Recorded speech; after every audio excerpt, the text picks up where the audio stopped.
salah satu dampak negatif dari pertunjukan itu ya diantaranya memakan korban. Terkait adanya korban di Sonhorek yang ada di Lumajang kemarin, seperti apa tanggapan dari MUI Jatim? Ya tentu kami prihatin ya, Majelis Ulama Indonesia Provinsi Jawa Timur sangat prihatin akan adanya ya dalam tanda kutip bisa dikatakan korban, karena pada saat itu yang bersangkutan memang ada di sana dan melihat secara langsung pertunjukan Sonhorek tersebut. Ini merupakan keprihatinan tidak hanya MUI tapi juga masyarakat secara umum. Salah satu dampak negatif dari pertunjukan itu ya diantaranya memakan korban. Walaupun secara medis masih perlu untuk dikaji lebih dalam terkait dengan penyebabnya, akan tetapi kesimpulan sementara bahwa korban tersebut karena adanya bunyi atau suara yang mengganggu kesehatannya lah, apalagi kalau memang yang bersangkutan yang almarhum itu memiliki riwayat penyakit jantung. Hal-hal seperti ini tentu bisa diantisipasi, maka pedoman yang telah dikeluarkan melalui fatwa Majelis Ulama Indonesia hendaklah itu benar-benar diperhatikan oleh masyarakat dan tentunya pemerintah daerah, khususnya yang di kabupaten kota, benar-benar jeli melihat persoalan ini. Aparatur pemerintahan dalam hal ini kepolisian tentunya harus selektif di dalam mengeluarkan izin. Intinya fatwa nomor 1 tahun 2025 yang telah dikeluarkan dan dirilis oleh MUI tanggal 12 Juli 2025 yang lalu ini menjadi penting untuk dijadikan pedoman masyarakat agar hal-hal serupa ke belakangnya atau ke depannya tidak terjadi kembali. Untuk nama pergantian nama dari Sonhorek menjadi Son Karnaval seperti apa? Ini kan sebenarnya hanya mengubah nama saja, substansinya tetap.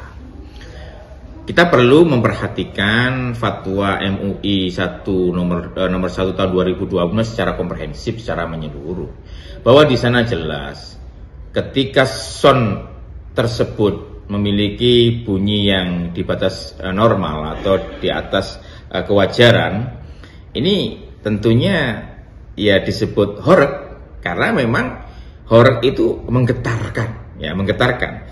Apabila berganti nama dengan Son Karnaval Indonesia, akan tetapi volumenya, kekuatan bunyinya, getarannya itu masih sekitar 120 sampai 135 desibel, apalagi ada kajian yang baru itu mencapai 136 atau 137 desibel, itu ya sama saja, itu namanya ya bisa menggetarkan, horeg. Kalau berubah nama tidak diikuti bertransformasi dengan menurunkan desibelnya, kemudian menghilangkan kemaksiatan atau doror-doror di sana, iza-iza di sana, ya tetap namanya ya sama dengan Sonhorek. Maka perubahan nama ini tidak kemudian ya fatwanya menjadi tidak berlaku, tidak. Karena substansi dari fatwa itu, selama son tersebut itu ada unsur mengganggunya, izahnya, ada unsur dorornya, membahayakannya, seperti tadi ada korban, kemudian ada lawazim, kebiasaan-kebiasaan, misalnya joget, ikhtilat bainar rijal wal mar'ah, antara laki-laki dan perempuan, ada minum-minuman, tentu ini juga sama saja disebut son karnaval atau Sonhorek, tidak ada bedanya. Sementara fatwa dikeluarkan masih ada di lapangan masih terjadi, apa sih harapannya dari MUI?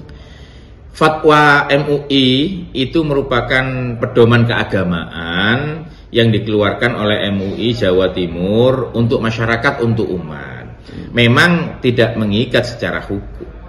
Maka dari itu penting untuk ditindaklanjuti oleh pemerintah, baik oleh pemerintah daerah, provinsi maupun kabupaten kota, untuk menerbitkan regulasi.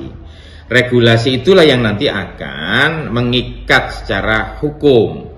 Di situ akan diatur terkait dengan bagaimana mengganggu ketertiban umum dan lain sebagainya.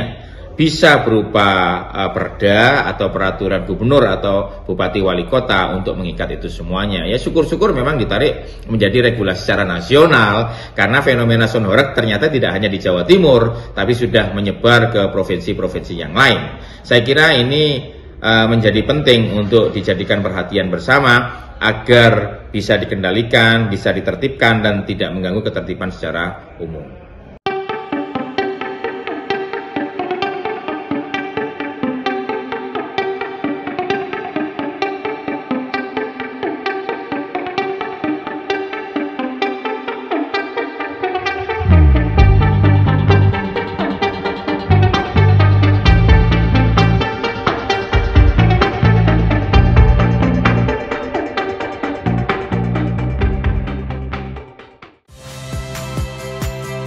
Saya, My Sister Tarigan. Saksikan program-program Kompas TV melalui siaran digital, pay TV, dan media streaming lainnya. Kompas TV, independen, terpercaya.